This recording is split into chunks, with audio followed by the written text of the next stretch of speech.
26শে মে 2024 3 নম্বর বার IPL champion হয়ে গেল Kolkata night Riders.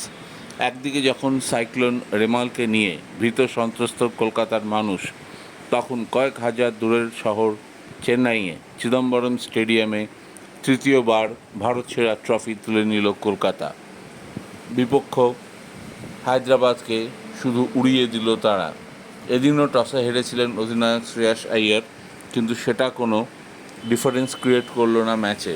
12 বছর আগে চেন্নাইয়ের এই মাঠেই প্রথমবারের জন্য জিতেছিল কেকেআর। তারপর 2014 সালে দ্বিতীয়বার চ্যাম্পিয়ন হয়েছিল তারা।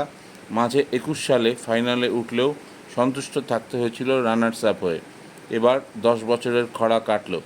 কলকাতার নাইটহুড বললেও ভুল বলা হবে না।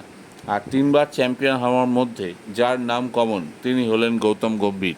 তিনি যে এই কেকেআর দলটার লাকি চার্ম, সেটা বলার অপেক্ষা রাখে না।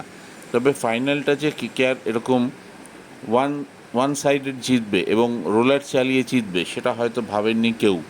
এবারের আইপিএলে কেকেআরের এই কনসিস্টেন্সি দেখা গিয়েছে প্রথম থেকে। এদিন মিচেল স্টার্ক, বৈভব অরোরা, হর্ষিত রানা, আন্দ্রে রাসেল যেভাবে বোলিং করলেন এবং হায়দ্রাবাদকে 113 রানে গুটিয়ে দিলেন, তাতে বোঝাই গেল কেকেআরের বোলিং শক্তি কতটা। এই রান তাড়া করে ম্যাচ জেতা এবং চ্যাম্পিয়ন হওয়া কেকেআরের পক্ষে যে দুঃসাধ্য নয়, সেটা জানাই ছিল। প্রশ্ন ছিল কত তাড়াতাড়ি সেই রান কলকাতা তাড়া করে। প্রথম থেকেই দুর্দান্ত শুরু করে কেকেআর ব্যাটসম্যানরা।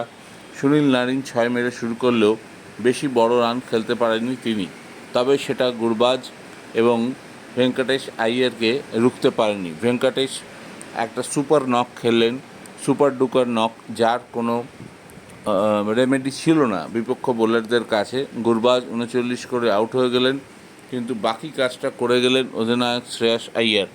সব মিলিয়ে কেকেআর যে দাপটে চ্যাম্পিয়ন হলো, তাতে মনে হলো না মাঠে বিপক্ষ বলে কোনো দল ছিল। প্রতিপক্ষকে গুঁড়িয়ে দিয়ে স্টিম রোলার চালিয়ে 3 নম্বর বার ভারত সেরা হলো তারা। শাহরুখ খান যেভাবে ম্যাচ শেষে নেমে সবাইকে জড়িয়ে ধরছিলেন, মনে হলো বুক থেকে একটা পাথর নেমে গেল। এবার কেকেআর সম্পূর্ণ তৈয়ার ছিল, সেটা ক্লিয়ার ছিল প্রথম থেকেই। করবো লড়বো জিতবোর স্লোগান আবার উঠল কাশ্মীর থেকে কন্যাকুমারী।